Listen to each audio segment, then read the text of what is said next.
Queen Victoria looms large over most of the 19th century. When she died at 81, the Queen left secret, detailed instructions on how to handle her body and what items to place in her coffin. And because royals never hear the word no, some of those items were downright bizarre.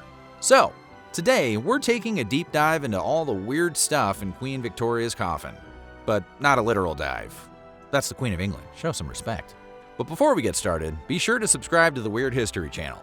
After that, leave a comment and let us know what other unusual last requests you'd like to hear about. Alright, who's ready for the worst scavenger hunt in history? At the time of her death, Queen Victoria was Britain's longest reigning monarch.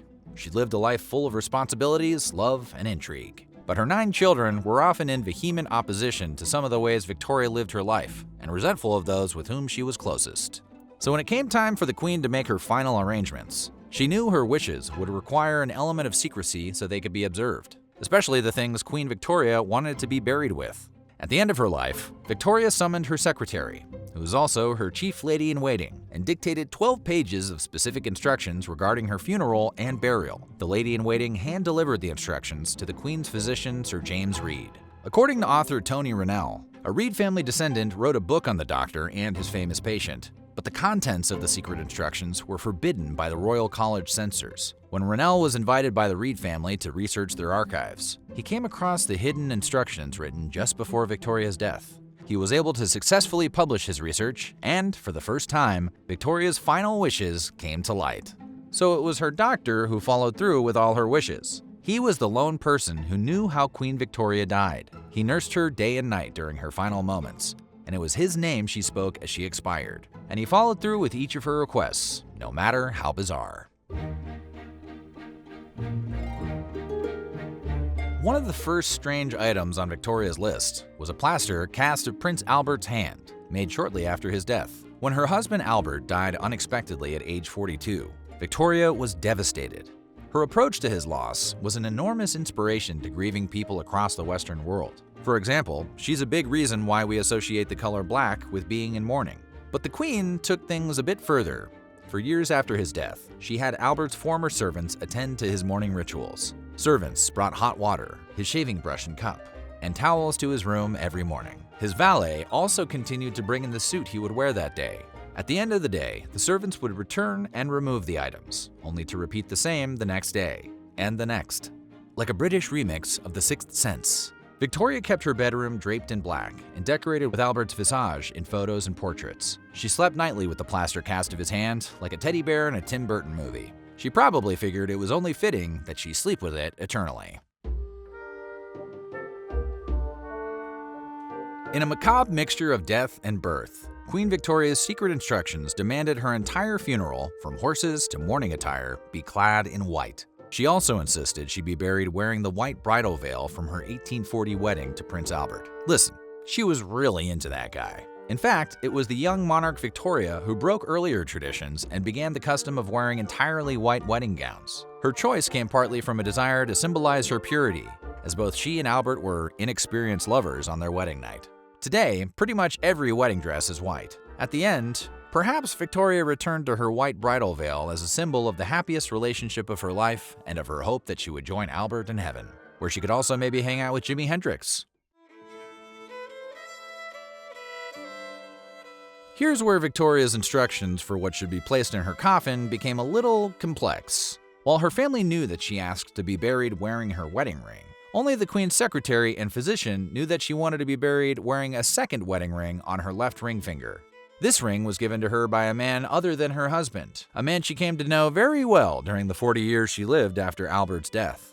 Victoria's relationship with Scottish servant John Brown was extremely controversial, particularly within the British royal family. She had sent for him during the early years of her widowhood, since she remembered that Prince Albert had spoken very highly of Brown. The Queen and the Gillie, that's a Gaelic term for servant, became close friends. He was the only person in Victoria's orbit who could get away with criticizing her and speaking to her in a familiar tone. Author Tony Rennell brought to light the story of the second wedding ring, and more recently, historian A.N. Wilson argued that Victoria and Brown did indeed have a romantic relationship, but that it was never consummated. According to Wilson, they slept in the same bed, but just hugged on one another. Yeah, whatever you say, pal. Wilson also points to a deathbed confession of a Scottish minister who claimed he had secretly married the couple. Whatever their relationship or marital status, the Queen's children utterly despised Brown and were angry with their mother for the rest of her life, even after Brown's death. So angry was Victoria's son and heir King Edward VII that once his mother was good and buried, he removed or had destroyed every monument and mention of John Brown at all royal properties. What the new king didn't know was that his mother was laid to rest clutching her favorite photo and a lock of hair from her beloved John Brown, and wearing Brown's mother's wedding ring on her finger. So, who's gonna tell him? Queen Victoria was buried in a sea of sentimental souvenirs amid a variety of flowers. Her daughter-in-law, Alexandra of Denmark, brought fresh hyacinths to the casket before it was sealed, and Victoria's doctor and confidant, Sir James Reed, used the new Queen Alexandra's flowery gift as a mean to obscure secret items held in Victoria's left hand. Chief among the floral grave offerings was a request made by the Queen herself. She asked that a sprig of heather be placed on her body as it was made ready for burial. The flowering heather is a Scottish symbol, and perhaps served as a remembrance of happy times with her family at Balmoral Castle, as well as of the adventurous time she shared with Scottish servant and companion John Brown. Queen Victoria was laid to rest in the ornate mausoleum she had built years earlier to house her beloved Albert's remains. At his death, she ordered a life-size sculpture of Albert in repose, his head inclining towards a sculpture of his wife, which was placed atop his sarcophagus. Her own matching statue was put in storage to be displayed upon her own death. Victoria in marble repose appears just as she imagined herself even at the end, young and in love. Like that Bryan Adams song. However, when she died 40 years after Albert, everyone had forgotten where her grave statue was stored, which must have been awkward. So the Queen was initially buried without the statue, and it was several months before it was found, boarded up behind a wall in Windsor Castle. Queen Victoria's posthumous instructions were so meticulous that she even planned exactly who she wanted to lift her body into its final resting place. Once her doctor and secretary placed most of the sentimental items into the coffin, certain family members and servants were gathered to move her body from bed to casket. Lifting at her head were the doctor and chief lady-in-waiting. Lifting along one side of her body were her son and heir, the new King Edward VII, her grandson, German Kaiser Wilhelm II, and another of her sons, Prince Arthur, Duke of Connaught and Strathern. Lifting on the other side of her body were three of her most devoted servants. The coffin was already nearly full of the sentimental items Victoria wanted to keep by her side in death, but her tiny form, just 5 feet tall, was lowered into her collected treasures with room to spare.